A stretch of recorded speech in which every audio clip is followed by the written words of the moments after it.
rise on the ATL. Hello and welcome back to Focus Atlanta. Again, I'm your host, Keisha Williams. Thanks again for tuning in with us this Sunday afternoon. In this segment, we're going to talk a little bit about going green. I know we make it seem like it's so overwhelming sometimes, but it's really, just a few simple tips, a few simple steps that you can take sometimes to do a better job of going green. I'm here with Antoinette New. Antoinette, thanks for coming on. Thanks for having me. Well, first of all, tell me how you got into this. How did you get into going green? Well, how did I get into going green? Years ago, I worked as a marketing consultant, and I lived and worked in Europe, and I was promoting sustainable building products for green manufacturers, and I thought, this is fun, and this is what I think I came here to do, but maybe I could do something a little closer to home. Okay. So I evolved from being a green builder to being a green lifestyle consultant. Wow. And when people come to you, do they just seem completely overwhelmed? Like, I don't know that I could do this, Antoinette. Yes, yes. There are so many tips and ideas and concepts floating around, and tons of myths as well, and it's just hard sorting through all of it. So what I recommend is that you start with wherever your heart lies. Okay. Like, my heart lies with clothing. I'm a fashion bug, so my personal rule is cute first and green second. Okay, I like it.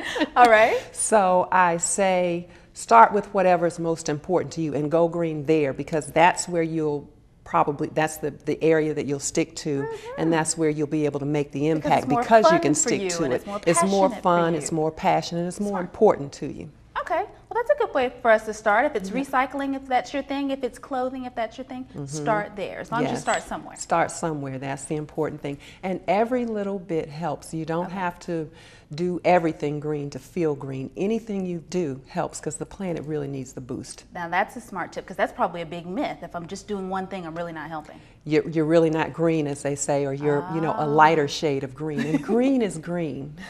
That's the point I want everybody to leave with, is that green is green. Whatever you do makes a difference. I like it. I like it. So any little thing. Well, let's start it off with a couple of tips. Do we have anything that we can give people right off that can help them get started and take that first step if they haven't already done so? Well, get started. Okay, can I start with what's closest to my heart, which is shopping? Let's do it. Let's start with shopping. If you are a big shopper, probably one of the most important things that you can do is carry your own shopping bag. Okay. There are a variety of environmentally friendly shopping bags. They range from polyester to woven cotton or organic cotton, and you can get them at most grocery stores. However, if you want to be fashionable, especially if you're a more affluent consumer and you like the bags that you can get from Bloomies and from Nordstrom and places like that, I have an alternative that I use. And I've got a new one. I've got my own, but I've got new ones to show to consumers, and they actually fit in your bag. And they're called Enviro Sacks.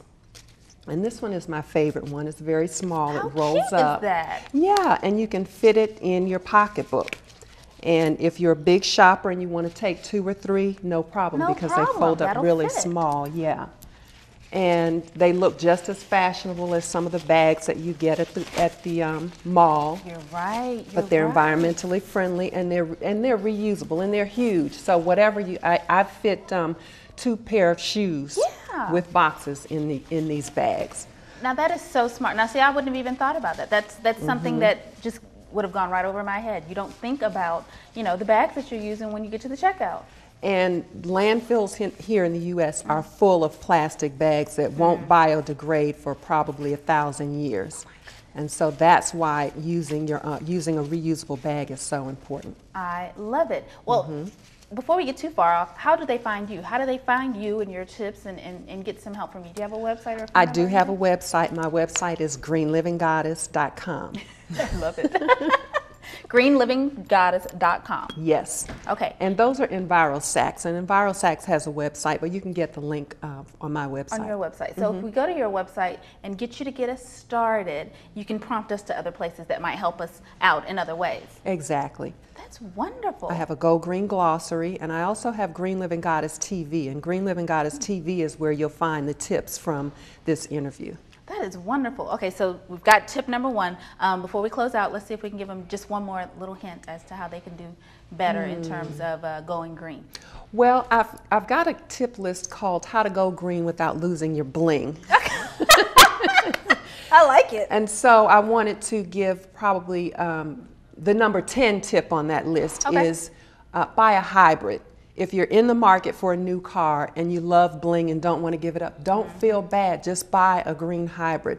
Some of the luxury car manufacturers now make luxury sedans that are hybrids. They make SUVs that are hybrids, and they make CUVs, which are crossover utility vehicles that are hybrids. So if cars and trucks and bling are your thing, there's green bling.